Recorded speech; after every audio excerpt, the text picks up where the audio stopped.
A una semana de las elecciones se realizó el esperado debate presidencial, organizado por el Jurado Nacional de Elecciones, con la participación de 10 candidatos. Algunos expusieron con claridad sus propuestas y otros aprovecharon su tiempo para lanzar breves ataques a sus contendores. El debate estuvo estructurado en 3 bloques. En el primero, cada postulante tuvo 2 minutos para una exposición general, en la que habló de su visión del país y lo que plantea hacer en un eventual gobierno.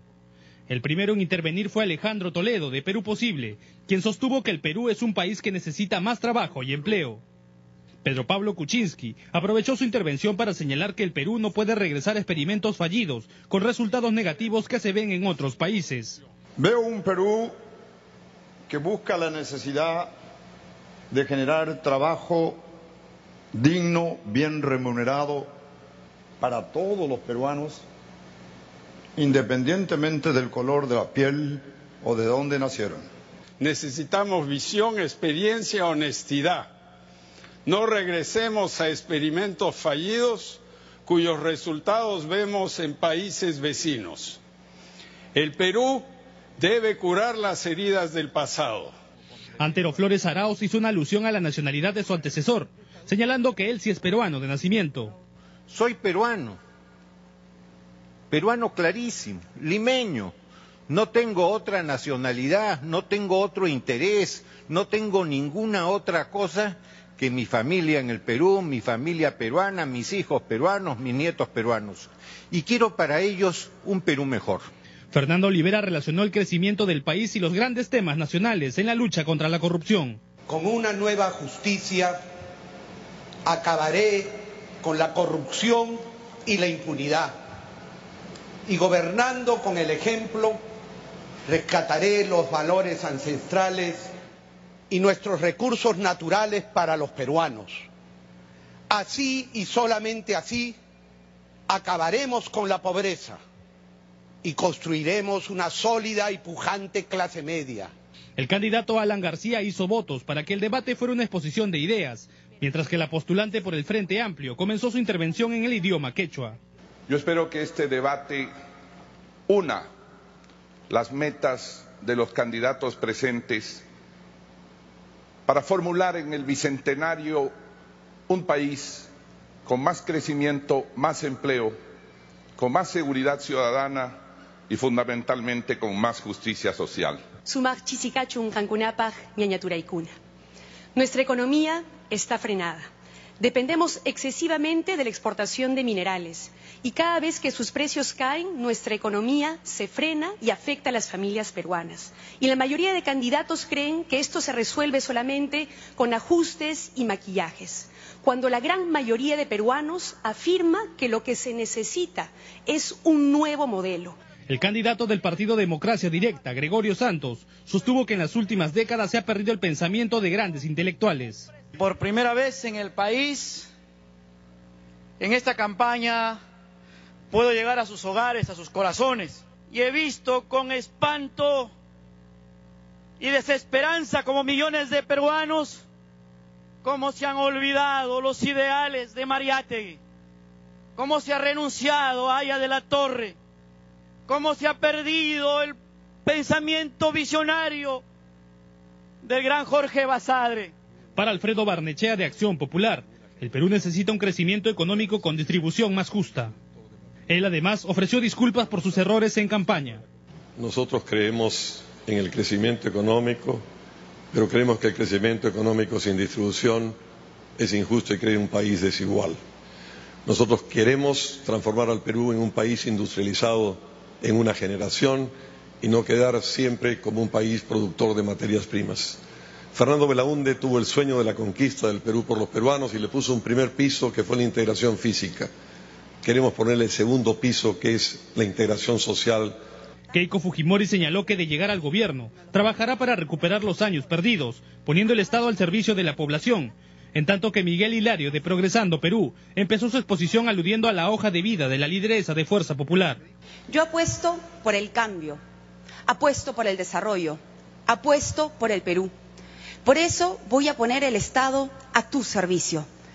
Vamos a recuperar los años perdidos, invirtiendo en infraestructura productiva y social. Construiremos carreteras, postas médicas, escuelas, institutos tecnológicos, redes de agua y desagüe. Llegaremos ahí donde el Estado todavía no ha llegado. A mí, la política no me pagó la educación, como a otros. Llego aquí por méritos propios para compartir con ustedes la visión que tengo para nuestro país. Quiero un país sin corrupción y sin pobreza. Fue una breve exposición de planteamientos en los que hubo numerosos puntos comunes de los candidatos. El abastecimiento de agua potable, el crecimiento económico, el aumento del empleo y la mejora de la educación y la salud figuraron entre las principales propuestas. Bueno, usted tuvo todos los detalles, naturalmente aquí en 7.3 Noticias y en TV Perú. Nuestra invitada de esta mañana es Nancy Arellano, especialista en comunicación política, precisamente. Nancy, ¿qué tal? Bienvenida. Gracias, María Jesús. Nuevamente aquí en 7.3 Noticias. Bueno, comentar un poco la presentación de cada uno de los candidatos que vimos anoche en este debate organizado por el Jurado Nacional de Elecciones. ¿Quién consideras que ha logrado manejar mejor el mensaje, digamos, al público, ¿no? Bueno, yo creo que hubo problemas para adaptarse al formato. Vimos muchos de los candidatos a los que se les acabó el tiempo, no lograron casi a todos estructurar. Sí, y la verdad es que ya estaba dicho cuánto duraba cada una de las presentaciones, por lo menos en lo concerniente a la presentación y al mensaje final, no hay excusa para que no hayan logrado dar con los tiempos. Pero lo que hubieran venido preparados para emitir un mensaje muy puntual en el tiempo que estaba estipulado.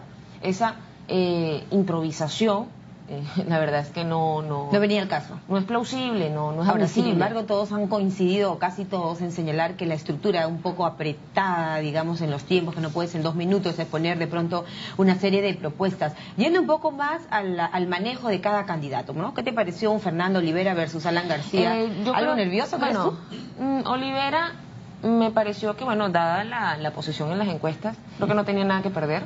Él fue a actuar mediáticamente y a dar lo que pensó que la gente quería. ¿Desaprovechó, crees tú, una oportunidad en la que por lo menos ha podido dar a conocer alguna propuesta interesante? Yo creo que sí, creo que si él intenta apelar a hacer un desmarque de la clase política, pese a tener muchos años, básicamente en el mismo discurso, afrenta a Alan García, cosa que no es nueva, creo que sí desaprovechó esa oportunidad.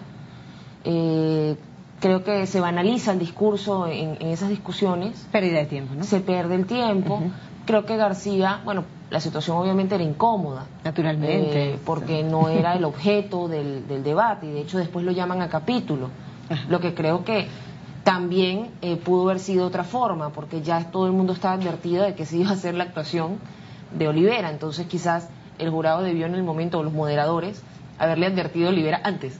Bueno, pero entendíamos de que eso era parte ya de lo establecido, ¿no? O sea, ya si el candidato, sobre la base de lo que se ha dicho, los acuerdos, está en acta, acuerdos unánimes, y además había una exhortación del jurado y de la clase política en sí a no ir a este tipo de mellas, de atropellos, de insultos. Pero en el caso específico de este personaje, creo que había que llamarlo a capítulo en el momento también, porque es inútil para la democracia, para el debate democrático, caer en ese tipo de discusiones.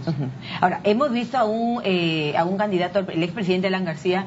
Naturalmente para nadie es cómodo estar escuchando una serie de insultos, pero ¿cómo viste el manejo de las manos, los gestos? Claro, García intenta ignorar los comentarios de Olivera, pero obviamente estamos en un escenario las manos las noto un poco ahí algo tensas o nerviosas quizás. Claro, está intentando distraerse, ¿no? Y enfocarse en lo que tiene que enfocarse, que es presentar las propuestas. García... ¿Quién gana o quién pierde en esto? Hemos visto, te puedo decir algo, bueno, yo creo que García gana, y García gana sencillamente porque hizo lo que tenía que hacer, que era hablar de propuestas, específicamente respecto y no a los bajar gestos, al nivel de los insultos. claro, respecto a los gestos, hay dos opciones, tú puedes ignorar mirando a un lado, puedes ignorar mirando hacia arriba. Mirando hacia arriba, lo que intentó García dar un mensaje de superioridad política frente al discurso de Olivera. Creo que y las risas, mira tú, ¿no? Ahí claro, García hay una parte en la que también se ríe y porque le resulta carnavalesca la situación. En el caso de Olivera, 3/4 es lo mismo para buscar... Eso acabará el 28 ahí de escuchamos. julio. Tenga la seguridad, usted va a ser juzgado por la nueva justicia y va a ser condenado por los jurados con participación popular que allí habrá. Y por eso es que nosotros aplicaremos el mayor presupuesto de la República al sector educación, para que un pueblo que sabe no lo engaña a nadie, no lo engaña un charlatán, no lo engaña un comandante, no lo engaña una japonesa, no lo engaña a nadie. Por eso la educación libera al pueblo y por eso es que usted, doctor García Pérez, nunca ha invertido en educación. Bueno, entonces Claro, hemos revivido un poquito la de juicios populares, por ejemplo. ¿Qué es eso? O sea, es una cosa así medio Revolución Francesa que no viene a colación, ¿no? Yo creo que se fue Lo ganó una vez más, digamos, la emoción, el temperamento y probablemente a lo que nos tiene siempre acostumbrados. Con el tema de la educación, o sea, intentó tomar su intento de pero atacando además a otros candidatos, pero tú? Exacto, ¿A eso él se va a educación y enseguida ataca que si la japonesa, que si esto, que si lo otro. O que el comandante la japonesa o ese tipo de cosas. Sí, ¿no? o sea, creo que es lamentable el hecho de que no haya habido un poco de tranquilidad, ¿no? De enfoque y de... yo creo que son actores que tienen mucho tiempo. Pero no en le el llega a escenario. alcanzar la dupla, ¿no? Porque al expresidente García se le ve en todo momento tratando de controlar esa situación Claro, desde el punto de vista de no responder igual. Claro, está controlado porque, de hecho, García ha estado en situaciones de enfrentamiento. Exacto, Yo recuerdo, de hecho, una suerte de puntas que se lanzaron Hugo Chávez y García en algún momento, en un foro internacional. O sea, esas situaciones son situaciones que ya han pasado en la carrera política de García. Pero no en esta situación tan particular donde además tú no quieres perjudicar a quienes te están siguiendo en una campaña electoral. O sea, una campaña electoral es otro escenario. No es un escenario para hacer un ring de boxeo, mucho menos cuando tienes el tiempo contado. Creo que ya en su momento, bueno, habrá las respuestas. Ya ha habido respuestas durante toda la semana. El señor Olivera se dedicó también a hacer algunas argumentaciones y desde del APRA y... El tema es que siempre esas argumentaciones están acompañadas de algún condimento altisonante, de algún insulto. Claro, el tema son los improperios. Tú puedes, digamos, rebatir ideas, pero no necesariamente bajar el nivel, el improperio y el insulto es el que está de más. Y segundo, hacerse juez y ya determinar cuáles son los resultados del juicio, ¿no? Así es. O sea, Olivera ya dice que usted es culpable de esto y lo otro. Cuando, hasta donde entiendo, él tiene muchos años armando ese expediente y nunca ha logrado realmente hacer nada. Y hay instancias de instancias, porque nunca ha pasado nada. Y además, bueno, García lo único que le responde es lo del tema del Vaticano. Que él no va a aceptar insultos de una persona que fue y falsificó cartas, que llevó las cartas llevó al Vaticano. Bueno, no digo que las haya falsificado él, pero que en todo caso las cartas eran falsas. En ese caso, digamos que lo que él intentó fue, con un argumento, desactivar la validez de las argumentaciones de Olivera, como si aquello era falso, como sabemos que todo lo que... En todo caso, el objetivo de no distraerse y más bien presentar propuestas aún con el tiempo algo contado, porque hay algo que señalar y es que todos los candidatos han hablado un poco de la estructura en sí del debate con estos tiempos cortos, que no ha podido, digamos, explayarse en sus propuestas. Claro. Pasemos a Keiko Fujimori, ¿qué te parece? Y tenemos en algún momento ya las imágenes de lo que fue su presentación anoche, ¿no? Keiko tuvo una presentación muy técnica, como, bueno, suelen ser sus discursos, muy altivas, una mujer que maneja muy bien la presentación, la ponencia, sí, como tal. Y ha pasado por 4 o 5 gobiernos. Y esa será el pilar fundamental también del crecimiento a futuro. Lamento que usted utilice metodologías de los políticos tradicionales. Yo esperaba que usted, un candidato nuevo en la política, sea mucho más respetuoso. Sin embargo, voy a contestar su pregunta. Tengo 40 años de vida, 20 años en política. He servido a mi patria como primera dama, como congresista de la República y hoy como presidenta de un partido. Partido que viene trabajando 6 años. Hemos caminado por todo el Perú, abriendo bases y convocando a los más jóvenes para que participen activamente en el desarrollo de nuestro país. Fuerza Popular se ha convertido en la primera fuerza política en el Congreso de la República. Somos el partido que está dirigiendo 3 regiones en estos momentos. En el caso del discurso de Keiko Fujimori, Nancy, tú señalas, ella maneja muy bien la parte técnica. Sí, claro. La parte de la mirada, que no necesariamente comparte, digamos, ese sentimiento con o la emoción con el escenario, sino una mirada, un punto fijo. Sí, esa es una debilidad que Keiko siempre ha mantenido en el discurso. De hecho, no apela a la gente kinestésica, visual, no dibuja con su discurso, sino que siempre alude a las razones más racionales. Y eso siempre ha sido una constante. Y de hecho, hasta el recurso estratégico del compromiso que muestra es nuevamente racional. ¿Qué hizo Keiko en el cierre? Básicamente con los, no sé cuántos puntos son, pero creo que son 10 puntos específicos. Ella con esos 10 puntos lo que hizo fue ir directo a la yugular de las matrices en contra, ¿no? Si su temor es que haya un nuevo 5 de abril, no va a haber un nuevo. Si su temor es que vaya a meter a toda mi familia en ejercer el poder, mi compromiso es tal. O sea, ella intentó responder directamente a cuáles son las matrices en contra. Y es una buena tarea racional, insisto. No sé si el elector emocional antifujimorista vaya a ser convencido por un papel firmado por un fujimorista, porque Keiko Fujimori, porque estaría repitiendo, por ejemplo, este tema de la hoja de ruta, de firmar un documento, de dejar sentado en un papel. Bueno, pero es que eso ha ocurrido, o sea, Peña Nieto lo hizo cuando, en su momento, con te lo firmo, te lo cumplo. Incluso los notariaba. Pasa que se habla mucho últimamente de si tú tienes un documento, es una manera también de controlar y de fiscalizar que cumples y que no cumples, y por ende dar lugar al reclamo. ¿Estaría ella apelando a este mecanismo?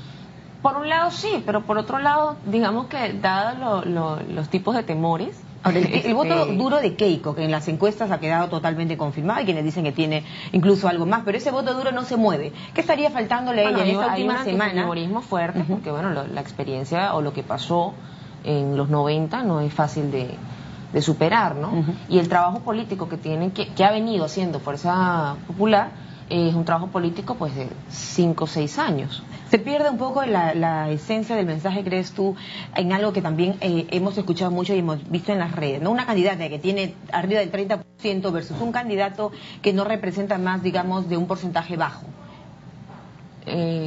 ¿Cómo queda, no? ¿Cómo equipara la importancia del mensaje de ambos que no sé cómo? Claro, te refieres a la Miguel dupla.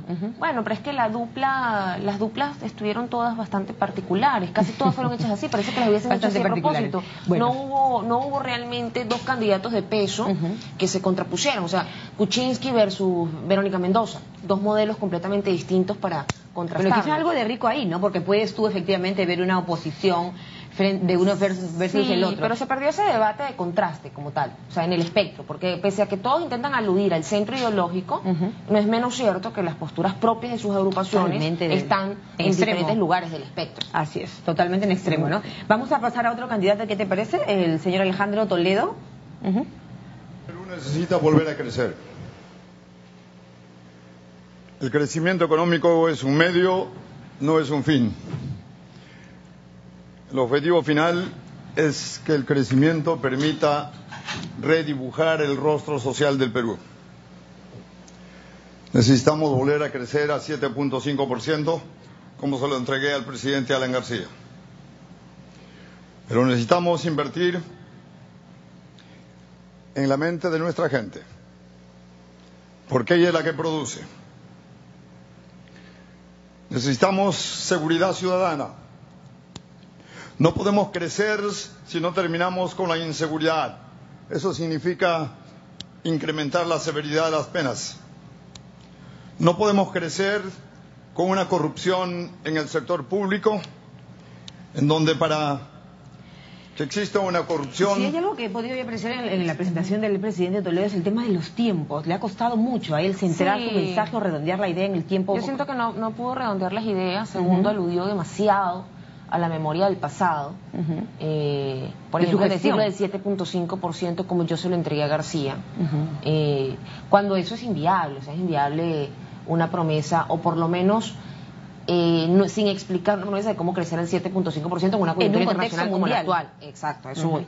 Segundo, por ejemplo, el tema de seguridad dice penas mayores. Esa es su solución. O sea, vamos a amenazar con mayores plazos en cárcel y eso se va a traducir en menos severidad y rapidez. Sí, pero el sistema de justicia, o sea, antes de poder aplicar la pena tiene que haber un buen sistema policial y tiene que haber que capture primero y después tiene que haber un sistema, una policía, perdón, que capture y un sistema judicial que después procese. Y ahí hay dos debilidades que hay que fortalecer antes de poder llegar tan siquiera al tema de las penas. Es uno de los que ha criticado más, creo yo, los tiempos y la estructura del debate, ¿no? Yo creo que le costó mucho, le cuesta mucho desmarcarse de la política tradicional, muy discursiva, enunciativa. ¿La generalidad?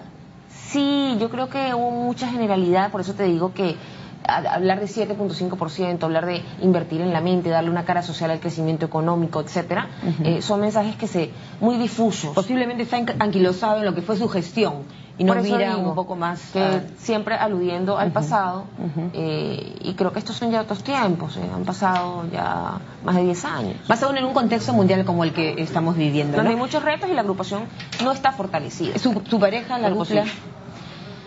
Bueno, en el caso de Mendoza, creo que Mendoza tiene... También es un poco gaseoso en su discurso, no respondió específicamente en el tema económico. ¿No hubo alguna cosa nueva que haya anunciado Verónica Mendoza? Ayer la escuchamos. Bueno, vamos a verlo, ¿te parece? Claro. A ver. Es una decisión importante.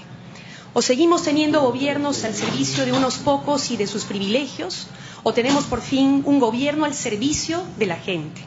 Si contamos con tu apoyo, seremos un gobierno de la gente. Queremos que los sueldos alcancen, que tu familia tenga lo que necesita y no abusen de ella. Y claro que se puede, sí se puede. Lo primero es acabar con la corrupción, esa que nos roba dinero, que nos roba oportunidades, que nos roba la posibilidad de tener más escuelas y más hospitales. ¿Cómo sería hoy el Perú si pudiéramos recuperar o no se hubieran perdido los 6.000 millones de dólares que, según el Consejo de Defensa Jurídica del Estado, desaparecieron durante el fujimorismo? ¿Cuántas obras podríamos hacer hoy con los más de 1.700 millones de soles que el actual gobierno le ha rebajado en impuesto a la renta por gusto a las grandes empresas? Bien. Para nosotros la prioridad es la gente. Apela y quiero contarte a cosas deseables, como en efecto es el crecimiento, como en efecto es un Perú para todos, derechos para todos, el tema de la minería, si es posible, pero por otro lado dice el tema de los impuestos, es decir, los ricos son los que se llevaron parte del ingreso con el que se pudo haber hecho obras sociales, etcétera, etcétera, etcétera. Por otro lado, alude al tema de la corrupción, pero el tema es cómo combates la corrupción y cómo sabemos que una agrupación, que como agrupación política, nunca ha estado en gobierno, en efecto no es corrupta. O sea, la única forma de que sepamos de que las agrupaciones son o no son corruptas es que estén en el poder. De resto es una apuesta. Claro. Y es una apuesta donde tú empiezas a validar de dónde vienen los integrantes de la agrupación, porque las agrupaciones nuevas no vienen de Marte, vienen del Perú y vienen de otras agrupaciones. Entonces, y muy posiblemente el papel de Verónica Mendoza también va por el lado de recordar siempre un tema del pasado. Pero claro, también pero juega mucho la emocionalidad. O sea, habla de lo que se llamó el fujimorismo. Han pasado 16 años desde que salió el fujimorismo. ¿Qué ha pasado durante 16 años? Esa es la gran pregunta. ¿Y cuáles son sus críticas al sistema puntualmente ahorita? Ahora, es una candidata que alguien recordaba ayer en algún programa, por ejemplo, que ella es una congresista, ¿no es cierto? Antes que nada, ella es una congresista y bueno, es candidata, y es una candidata joven de 35 años. ¿Cómo has visto que se maneja en público, en el recorrido en general? Yo creo que para ayer, ser una candidata tan joven, no se ve jovial. Para ser una candidata tan joven, su discurso no es dinámico. Para ser una candidata tan joven. ¿Hay algo de resentimiento en ese discurso, crees tú? Mira, yo creo que el tema de aludir a lo que nos robaron, lo que se quitaron, o sea, como los libros de autoayuda de quién se llevó mi queso, es una falta de responsabilización de la gestión pública. Es decir, dentro del Congreso se cumple la labor de fiscalización, ¿verdad? Esta señora ha sido congresista. ¿Dónde están los resultados de su labor de fiscalización? ¿Dónde están las debilidades que ella ha visto los últimos 5 años puntualmente en las comisiones de las que ha sido partícipe? Entonces, es muy difícil que yo pueda validar racionalmente un discurso que ha tenido la oportunidad de verse convalidado con acciones debido a que ella ha estado en poder, por decirlo así, siendo congresista, y que tenemos nuevamente un discurso gaseoso, un discurso muy enunciativo y típico. Algo también como que se perdía un poco en la generalidad y en el aspecto de la izquierda. O sea, obviamente ha quedado absolutamente... Sí, claro. A mí me parece que ayer quedó muy claro. Bueno, ahí está diciendo claramente, hay un tema de aumento de impuestos a las empresas, que ella ve como la forma de financiar el gasto público. Le cuesta mucho ir al centro. O sea, ella sabe que el país está polarizado. Le cuesta mucho porque, bueno, en la agrupación, de hecho, hay personas muy radicales en sus planchas congresales. Pero es que en algún momento ella hablaba de modernizar la izquierda. Sí, pero es que modernizar la izquierda no es un proceso prescriptivo. Yo no puedo, como líder de izquierda, si quiero modernizar realmente a la izquierda, decir que la pequeña cúpula será la vanguardia de una nueva izquierda, porque ese fue el mismo razonamiento de los bolcheviques. Decir que la pequeña cúpula era la vanguardia de la izquierda. O sea, tenemos que hablar de que tiene que haber unos procesos descriptivos. ¿Cuál de la crees nueva tú que izquierda. tendría que ser el viraje o no Yo soy virar, socialdemócrata. no sé, en este momento? Yo soy de centroizquierda. O sea, Claro, pero a eso iba, ¿no? Porque ella está completamente ya posicionada, ¿no es cierto? En sus ideas, en sus propuestas, en su discurso en sí mismo. Pero ¿qué tendría que hacer en esta semana para...? yo creo que ella tiene que combatir esas matrices que están en contra, ese temor, por ejemplo, a estatizaciones, ese temor a que haya un control excesivo por parte del Estado, que ella proponga un modelo de ese tipo. Variar un poco, ¿no? Pero no ayuda su plan de gobierno, no ayuda la idea de una nueva constitución, no ayuda las recriminaciones contra el pasado a diestra y siniestra sin reparar en puntualidades. Claro. No ayuda que hable mal de la constitución solamente por el origen de la constitución y no se siente a revisar exactamente cuáles son las cambio falencias total del de texto. constitución es una de sus ideas más claras, más Claro, repetidas. y son una de las más ¿no es cierto? absurdas porque en el mundo los cambios constitucionales no producen realmente cambios sociales. Vámonos al otro extremo, ¿qué te parece? Revisemos a PPK. La corrupción se combate desde arriba. Tenemos que empezar desde arriba. Necesitamos una carrera administrativa competente por concurso donde se aliente a los jóvenes a entrar a la administración pública. Y debemos luchar contra las fuerzas oscuras, las maniobras de la corrupción, la falta de transparencia que vemos todos los días en discusiones en los diarios. En la economía tenemos que motivar a la pequeña empresa. El Perú es un país de pequeñas empresas, pero que sienten que el Estado les pide y les da muy poco. De ahí nace la informalidad. Yo he visto ayer a PPK diferente, francamente. No sé tú cómo lo has apreciado, su desenvolvimiento. El tema de leer, por ejemplo, ¿cuánto le sumo le resta a un candidato? Yo creo que, bueno, tiene experiencia, por ¿no? radio no se notó. De hecho, yo bueno, lo tú estuviste ayer comentaba. siguiendo Yo lo comentaba y la gente en las redes decía, ay, por radio no se notó. Los ojos. Pero en televisión sí creo que le resta porque no se ve un político pues asentado en sus posturas, suficientemente digeridas, sino que tuvo que preparar el discurso. Bien pudo haber sido el tema del tiempo y por eso preparó el discurso. Pero creo que no fue tan contundente como pudo haber sido o como debió haber sido, dado que su posicionamiento según las encuestas. ¿Es por el tiempo que se le ve algo rígido? Porque en las calles tú ves a un Pedro Pablo más rígido, divaga un poco con la mirada. Creo que eso... Y segundo, nuevamente fue muy racional. PPK, igual que Keiko, son muy técnicos muchas veces en sus discursos. Este es un discurso técnico. Hablar, por ejemplo, de carrera en la carrera pública, ir por un nuevo modelo, fue lo que en su momento prometió la ley Servir, por ejemplo.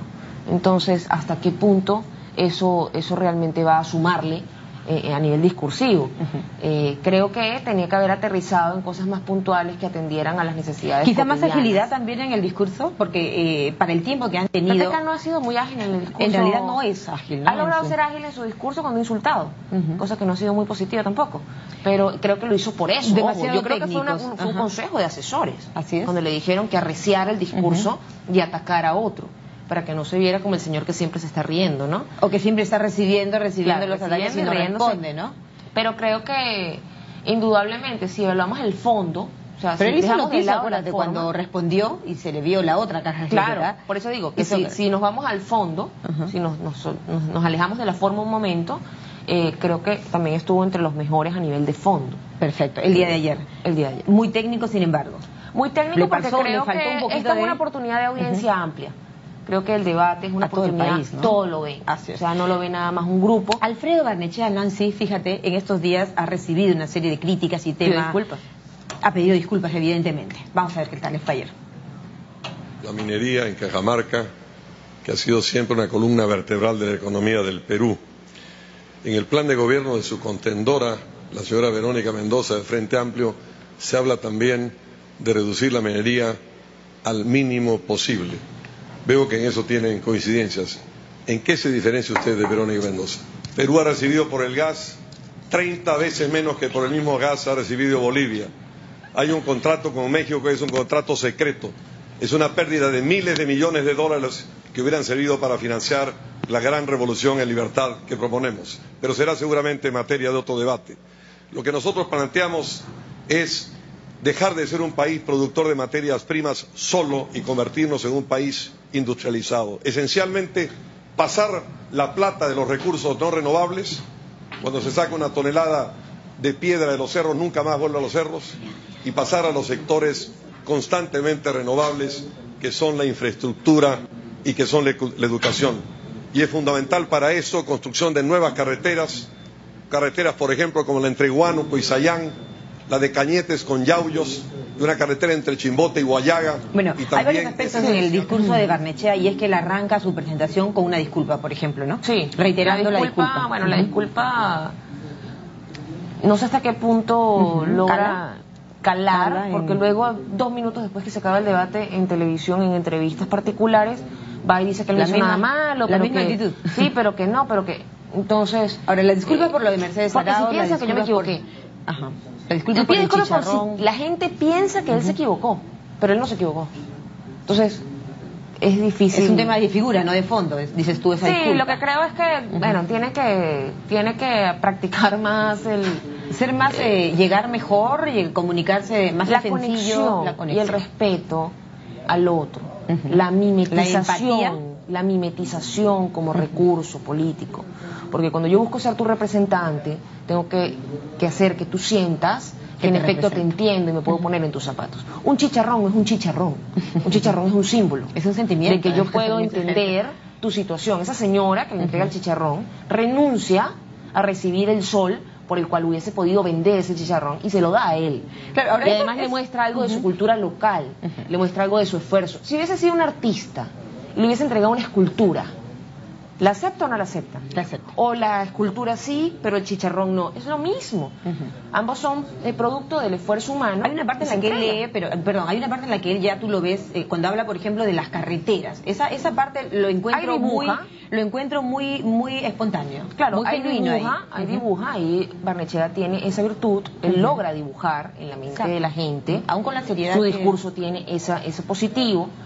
Por el lado de fondo, nuevamente, está un tema de que él habla de los recursos renovables, los recursos no renovables, y dice que dentro del recurso renovable la inversión, lo que se obtiene por los recursos no renovables, vamos a invertirlos en recursos renovables, y dice que es infraestructura y educación. Correcto. Pero antes alude a una diversificación económica, pero esa diversificación económica y la industrialización del Perú no va a pasar en una generación, en un gobierno, como él señala, si nosotros invertimos nada más en infraestructura y en educación. Entonces, ahí es donde no se termina de morder la cola la serpiente. Claro, pero recordemos que el discurso de Barnechea es muy puntualizado también en el tema del gas. Y es una de las personas que probablemente más conoce y ha escrito del tema del gas, no de ahora, ¿no? También es un periodista. Pero solo de gas no se vive. Naturalmente. Pero es un tema central, ¿crees tú, en la economía del Perú? ¿Logra plasmar un tema central? Todo el tema de las economías extractivas, claro que es importante, pero no es menos importante que para poder asumir o enfrentar los problemas venideros, buscar renegociar todos los contratos,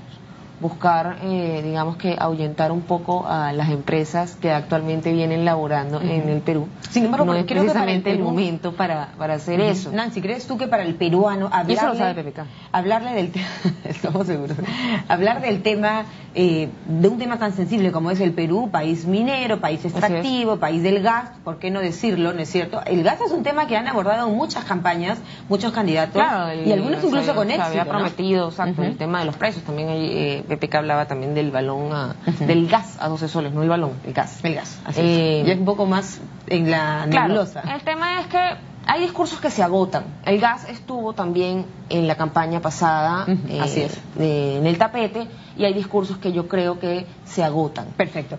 Ahora, vamos a seguir viendo parte del debate. Ahora vamos a ver a Gregorio Santos Guerrero. ¿Cómo se habla de economía si la riqueza nacional en esta Constitución se le permite que se la entregue al capital transnacional? Se le permite que se firmen contratos ley que ha permitido que en estos 23 años las 25 mineras no paguen muchas de ellas regalías y se agarren de los contratos ley. Tenemos que terminar con los contratos ley. Esta Constitución que permite amarrar, atar al Estado peruano para que no pueda tener una empresa, porque los que la critican viven del pasado. esta constitución fraudulenta. Bueno, la figura antisistema Totalmente. de Gregorio Santos, una vez más, y el tema de propuestas ausentes. Sí, porque el tema es la crítica, es el cambio a todo, es también típico de la Fernando izquierda. Rivera me decías, Pero Nancy el no tema es tenía cómo nada que logras- perder acá. Y pues igual, no tiene nada que perder, y además el tema es que es el típico discurso, insisto, destructor y no constructor. El tema con las alusiones a destruir al sistema para implantar algo nuevo, pero no sabemos lo que vamos a implantar, no precisamente resuelve los problemas cotidianos, y Con en la el camino, Constitución en la por el mano. contrario, se pierde a muchas personas. Y además es el tema del locus de control externo. ¿El problema cuál es? La culpa es de otro. ¿El problema cuál es? Los capitales internacionales, las empresas, los contratos ley, hay que acabar los contratos ley porque el Estado peruano... Y nuevamente el tema de la minería, Pero ¿no? hay un tema de procesos, de fiscalización, de procedimientos, de cómo está diseñado el sistema, de Bueno, cuáles para son la los salud de la indicadores, la democracia, pertinencia, o sea, por Dios. En un proceso electoral, Nancy, para la salud de la democracia, es muy importante la presencia de Gregorio Santos en este debate. ¿Crees tú? Mira, yo creo que es particular debido al hecho de que este señor pues está privado de libertad, con prisión preventiva, pero no sé hasta qué punto, justamente por todo lo que ha ocurrido, el enrarecimiento del proceso con el tema del jurado, las exclusiones, las tachas, etcétera, esta vez, de hecho, él va presencialmente. Cuando en el CADE participó fue telefónicamente. Entonces, la vía de se da un conferencia. cambio así como intentando suavizar el ambiente, pero yo creo que hay procesos que tienen que culminarse antes de hablar de los derechos políticos y de los derechos ciudadanos. Cuando la reputación de una persona está en entredicho, no sé hasta qué punto sea realmente... La pregunta que le hace, por ejemplo, Barnechea, ¿no? ¿Cuál es la diferencia entre Verónica Mendoza y usted? La respuesta, él empieza esa respuesta de manera muy categórica con su nombre, pero en realidad a nivel ya de propuestas y de No, a exposición nivel de de ideas fondo ayer... no, bueno, ojo, creo que el Frente Amplio tiene una mejor estructuración de su programa de gobierno, tiene mejores intelectuales de izquierda en la elaboración de sus puntos programáticos, y ha logrado articular un discurso mucho más organizado. Gregorio Santos tenía la Constitución en la mano, ¿no? Recordemos. Sí. Pero estaba prohibido. Claro, ¿no? el tema, no, Gregorio Santos es más emocional, es un personaje mucho más local. Bueno, y es entendible que sea más emotivo el tema porque es una persona privada de su víctima libertad, ¿no? del sistema, y así se ha buscado vender, por eso Así quiere es. destruir al sistema. Antisistema vengarlo. total. Vamos a ver a Miguel Hilario, ¿no? Brevemente, de Progresando Perú. Pareciera que tiene poca experiencia laboral y su experiencia política también incluye el haber sido primera dama, según algunos estudios, como el más corrupto de la historia del Perú y del mundo. ¿Por qué los peruanos deben confiar y votar por ti? Promoveremos el crecimiento económico de la siguiente manera. Reactivaremos la inversión minera con dos condiciones: que las comunidades sean accionistas, respeto a los derechos humanos y medio ambiente.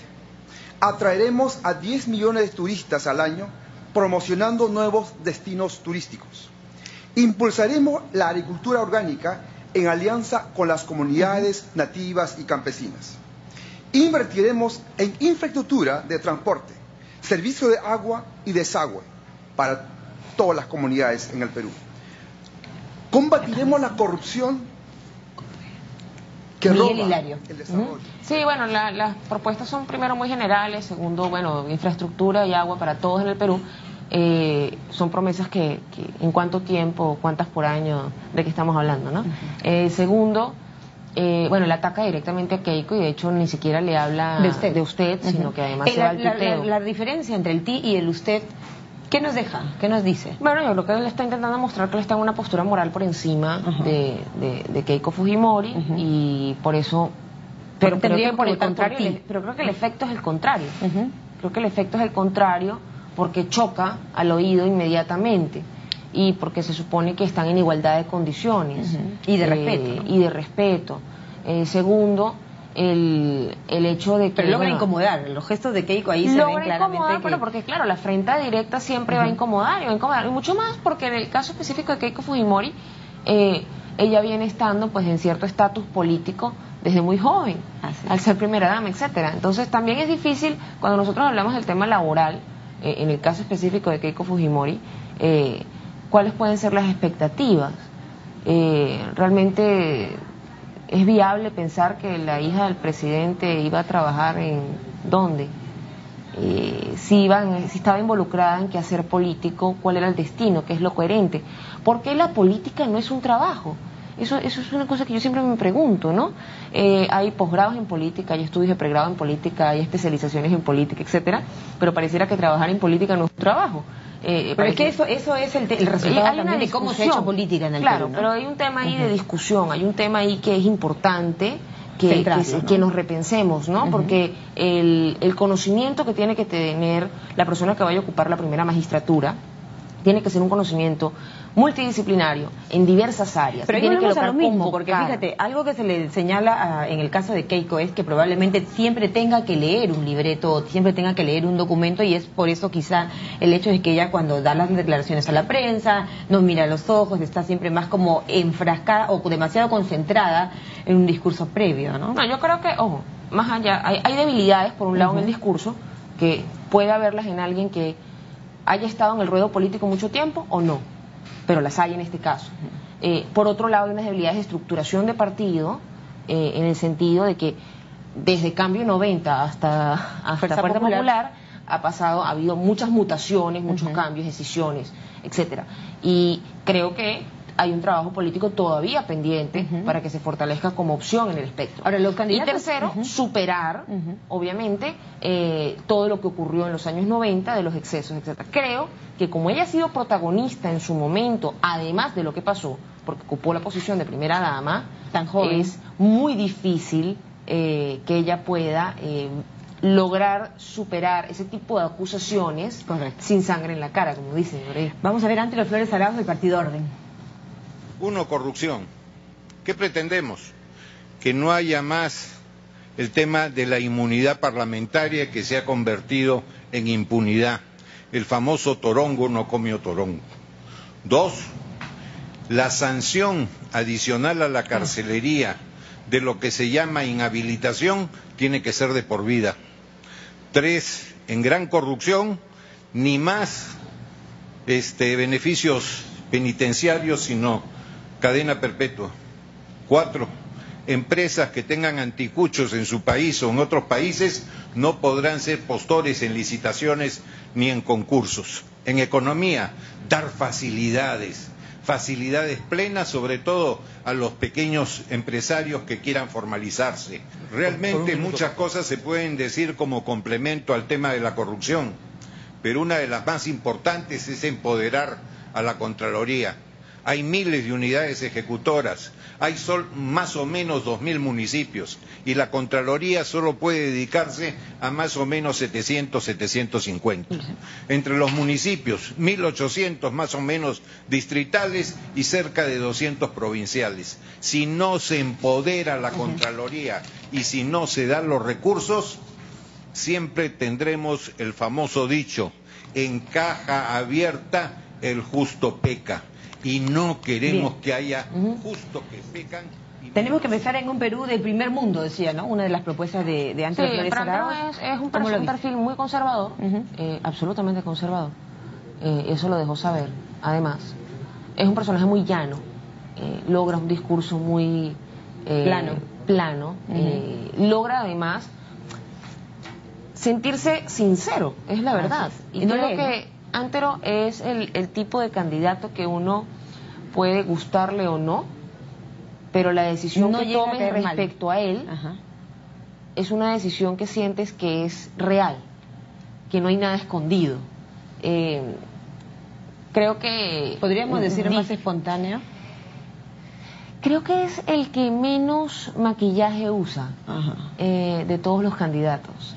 Eso no es suficiente para ganar la presidencia, porque estamos en otros tiempos. Insisto que Antero el señor Antero Flores suele ser muy conservador. Es que es un político tradicional. Este fue una dupla interesante, porque fue casi una dupla de ministro-ministro. Además, son dos personas que han tenido gestión pública, son dos personas que saben del manejo del presupuesto. Y se manejó alturada la presentación de ambos, ¿no? Él, habló directamente de sus propuestas y creo que, específicamente con el tema de corrupción, creo que, el tema de hablar de cadena perpetua, el tema de Son propuestas bastante radicales. Sin embargo, yo lo vi en ¿no? todo momento, en esta dupla, por ejemplo, insisto, a Pedro Pablo Kuczynski muy tenso, muy un poco esperando en qué momento viene la puya, o quizá esa era la parte en la que los candidatos han mostrado la tensión, todos ¿no? estaban en tensión en ese sentido, y además, bueno, en el caso de Kuczynski está a un paso, ¿no? A un paso. Creo que también esa tensión. Keiko está tranquila buscando que no despertar demonios por allí para no verse afectada, pero está más bien a la defensiva. En cambio, Kuczynski está en una postura donde tiene que estar a la defensiva y a la ofensiva, porque tiene que asegurarse entrar en una segunda vuelta. Antero Flores, igual que el resto de los otros candidatos que hemos conversado, están en las menores posiciones, no tienen nada que perder. La política de Antero Flores Arauz, o la presentación que ha tenido ayer, digamos, anoche, ha mantenido la figura que él tiene versus PPK, pero en relación a ser el representante de una política tradicional, conservadora, de un político muy cuajado, además. Sí, no, yo creo que, bueno, la aspiración, honestamente, que puede tener orden, es a lograr unas cuantas curul y ser justamente un factor molesto en el buen sentido dentro del Congreso y ejercer realmente la función de fiscalización. Al menos eso es lo que yo esperaría. De una oposición democrática, y ¿no? que, como ellos han dicho. Claro, y que además el señor Antero Flores asuma dentro de su partido, pues, la cabeza, el liderazgo propio de representación, ¿no? En este creo que eso es importante. Creo que de aquí a los próximos 5 años, estando las cosas como están, vamos a poder ver o perfilar si realmente hay un cambio político o no en el Perú, porque todos han venido hablando del cambio político, todos han venido hablando de la necesidad de mejorar el sistema, de cambiar, de incidir, de fiscalizar, que la corrupción, y abordar el tema de la Constitución, por ejemplo, que es parte de ello, ¿no? Según lo que han estipulado los candidatos. Sí, pero yo creo que hay que hablar en torno a enmiendas, por ejemplo, si hay cosas, hay ciertamente ciertas trabas. Yo creo que eso también Santos, por ejemplo, hablaba de las empresas estatales. Así es. Yo creo que el tema de las empresas estatales puede ser un tema a discutir. La participación del Estado como dinamizador de la economía ciertamente puede ser importante, pero ¿en qué términos para no hacer que se ralentice más bien la economía por un exceso de intervencionismo estatal? Lograr esa justa medida tiene que ser producto de un consenso realmente reposado, técnico, deslastrado de emociones en el Congreso y con el concurso obviamente de las fuerzas populares. Ahora, pero yo iría de la mano, Nancy, creo yo, con la naturaleza del elector peruano. El elector peruano es muy emocional, tú me lo has dicho siempre acá, muchas veces recordemos que el elector peruano el mismo día, esta semana es absolutamente... Tienes un elector, 30% que está con Keiko, más o menos. Hay un 22% de ese 30% que es un voto duro. Keiko no ha logrado superar su antivoto, no ha logrado realmente repuntar en ese sentido. Y después tenemos a PPK, tenemos a García, tenemos a Barnechea, que son los otros que tienen las opciones. Verónica Mendoza. Ahora, en la perspectiva muy personal, yo no creo en las encuestas como están. Creo que no sé qué ocurre allí, pero no me hace sentido. Bueno, el candidato de Toledo ha sido bien claro en decir que las encuestas están manejadas concretamente, que están sí, ha habido denuncias, pero como no tengo pruebas de ello, no puedo acusar, pero como analista lo que sí puedo ver es que me parece muy difícil. Uno, que ¿quién tiene mayor antivoto, Keiko o Alan? Yo creo que Keiko. ¿Y voto escondido? Me cuesta pensar que siempre se ha dicho que el primer gobierno de García fue muy malo. Pese a ello, García logra llegar al poder. Es más, cuando se somete por primera vez a una elección en el 2000, él logra un buen porcentaje. Y en pocos días. Teniendo la memoria única del gobierno de los 80. Ahora, me cuesta pensar... Y en muy pocos días, recuérdate, un poco tramo. Por eso, y me cuesta pensar que en el 2016, con la memoria de un segundo gobierno que sí tuvo resultados positivos, que tuvo unos programas sociales... Tenga tampoco porcentaje. Por ejemplo, el programa Construyendo Perú tuvo casi 1 millón de personas involucradas. Es lo que él ha dicho también, 804.000, o sea... que tiene su propia encuesta, ¿no es cierto? Claro, me cuesta pensar que eso es cierto. Pienso que hay mucho voto escondido, pienso que hay mucho antiaprismo también, y por esa razón a mucha gente le da vergüenza decir que es aprista, pero a la hora de las urnas la gente va a votar por quien quiera votar. El voto es secreto. Entonces, ahora, PPK, lo que es PPK y García, esa es mi opinión personal, no Verónica Mendoza, son los que tienen real opción a pasar a segunda vuelta. García y PPK. Creo que Barnechea y Mendoza. Ha ido bajando Barnechea en estos últimos días, ¿no? Claro, es que por eso te digo, porque el chicharrón no es chicharrón, el chicharrón es un símbolo. Y en el caso de Verónica Mendoza no ha logrado deslastrarse de las matrices que la ligan a ciertos movimientos oscuros a nivel financiero dentro del Partido Nacionalista, no ha logrado deslastrarse de esa visión de izquierda chavista, no ha logrado deslastrarse. Entonces hay ciertos temores y lo que dice una están venezolana. allí. Bueno, porque no lo ha logrado porque las declaraciones no han sido directas y porque no se ha preconfigurado lo que es esa izquierda moderna. Una izquierda moderna no nace en un momento electoral, nace en un escenario político.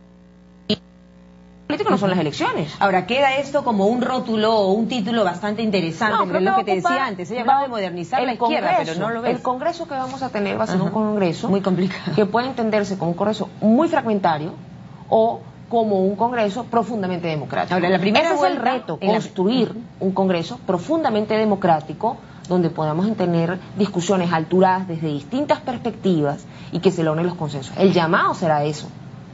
Bueno, no sería el primer congreso que tenga que apelar al consenso, a ceder a un poco, con mucha muñeca. No, y hoy día con las tecnologías, porque no tenemos una bien. mayoría en el Congreso, la definimos este domingo pero en primera mayorías vuelta. en el Congreso y las mayorías coordinadas con el Ejecutivo no son saludables. Yo no sé por qué la gente piensa que eso es saludable. El Congreso está para hacer contrapeso, para fiscalizar, para limitar al Poder Ejecutivo. Pero ya vemos no que está el para Congreso... ser el secretario del Ejecutivo. Sin embargo, va a ser muy difícil este Congreso. Vemos que más o menos un promedio de 60 curules tendrá Fuerza Popular. Pareciera que va a ser así. No llega a ser mayoría, pero por lo menos es el partido que reuniría mayor número de congresistas.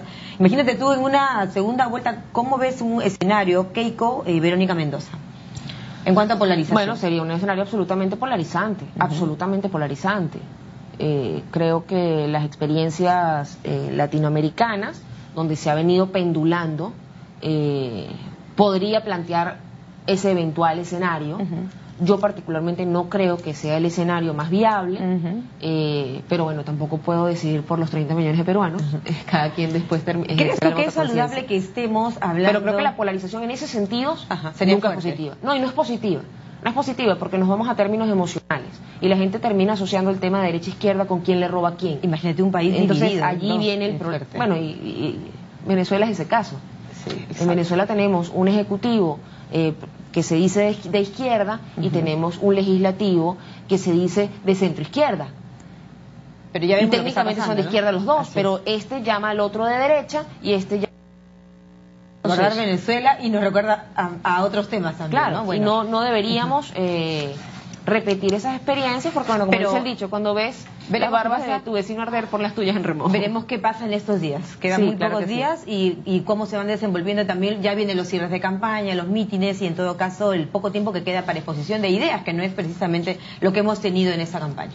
Pero sí hay que revisar claramente y ejercer nuestro derecho principal, que es a elegir. Y elegir implica tomarnos una hora, 2 horitas esta semana para meternos en internet o comprar la prensa o ir a un café y tomar la prensa que está gratuita en el sitio e intentar comparar, ver e intentar hacer un voto que sí sea de corazón, pero que también sea de conciencia, porque es la única forma en la que podamos construir país, y el país se hace todos los días, no nada más en elecciones. En elecciones. Muchas gracias a nuestra invitada Nancy Arellano, especialista en comunicación política, hablándonos de las conclusiones que dejó este debate de anoche. Vamos a la pausa, venimos con más.